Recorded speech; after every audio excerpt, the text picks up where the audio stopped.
পৌরসভার মতো জায়গায় যে জলাবদ্ধতায় আমরা আছি এটা আসলে চোখে না দেখলে বিশ্বাস করা যাবে না। পানি নিষ্কাশনের জন্য এখানে বিএমপির কয়েকজন নেতাকর্মী আসছে। ঝিনেদা পৌরসভার মতো জায়গায় যে জলাবদ্ধতায় আমরা আসলে যেভাবে আছি এটা আসলে চোখে না দেখলে বিশ্বাস করা যাবে না। আব্দুল মজিদ বিশ্বাস উনি কিন্তু খুব সুন্দরভাবে কিন্তু সারা ঝিনেদাতে যে কি পৌরসভার ভিতরে যেখানে যেখানে আপনার নিরসনে ভূমিকা রাখা যায় সেখানে কিন্তু তিনি ছুটে চলে যাচ্ছেন। পাগলাখানায় এখানে আমরা পানিতে অনেক ক্ষতিগ্রস্ত এবং আমরা পানির জন্য নিষ্কাশনের জন্য এখানে বিএমপির কয়েকজন নেতাকর্মী আসছে, তবে প্রশাসন আসে নাই এখনো পর্যন্ত।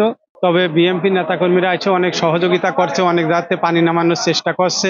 নিজে থেকে এখানে মাঠে আমরা দেখছি সে নিজে থেকে প্রত্যেকটা মানুষের সে অনেক কাজ করছে আর কি, নিজে দাঁড়িয়ে দাঁড়িয়ে সেই জায়গা কমপ্লিট না হলে সে অন্য জায়গায় যাচ্ছেন। আমরা সরকার ছিল তাদের আমরা এভাবে কোনো উদ্যোগ নিইনি। তারা মোনালিসা হেভি ফ্লো 15 পিস প্যাকেটের সাথে 8 পিসের একটি প্যাকেট একদম ফ্রি।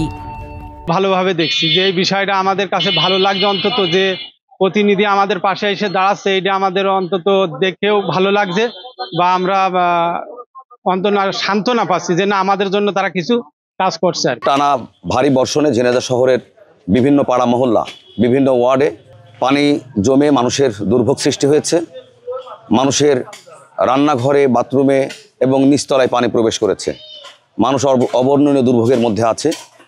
সেই দুর্ভোগ লাঘবের জন্য আমরা চেষ্টা করছি আমাদের দলীয় নেতাকর্মীদেরকে নিয়ে সকল পাড়ায়, সকল ওয়ার্ডে আমরা এই পানি নিষ্কাশনের জন্য চেষ্টা করছি। আজকে প্রায় এক সপ্তাহ যাবৎ আমাদের কাজ যত দ্রুত করার জন্য আমরা চেষ্টা করেছি, আসলে অত দ্রুত হচ্ছে না। কারণ এখানে যে মেন চ্যানেল একটা খাল আছে শহরের মধ্য দিয়ে, এই খালটা বেদখল হয়ে আছে, যার কারণে পানি দ্রুত বের হতে পারছে না। এরপরেও পৌরসভা কর্তৃপক্ষের সহযোগিতা নিয়ে বিএনপির নেতাকর্মীরা বিভিন্ন পাড়ায় মহল্লায় তাদেরকে সাথে করে নিয়ে আমরা এই পানি নিষ্কাশন করছি। আজকেও লেবার আছে, কাজ করছে। ইতিমধ্যে আমরা হামদো, কাঞ্চনপুর, শাহাদাতিয়া সড়ক, সিদ্দিকিয়া সড়ক, ব্যাপারীপাড়া, আমাদের কাঁঠালবাগান, এই অঞ্চলে আমরা আজকে কাজ করছি। এই অঞ্চলের পানি বদ্ধতা সবচেয়ে বেশি, এখান থেকে পানি এখনও নামেনি। আমরা চেষ্টা করছি এই অঞ্চলের পানি বের করার জন্য। এর আগে আমরা কালিকাপুর, ভুটিয়ারগাদি, গোবিন্দপুর, পবাহাটি, আরাপুর, চাঁদপাড়া এই সমস্ত জায়গা থেকে আমরা পানি বের করতে সক্ষম হয়েছি।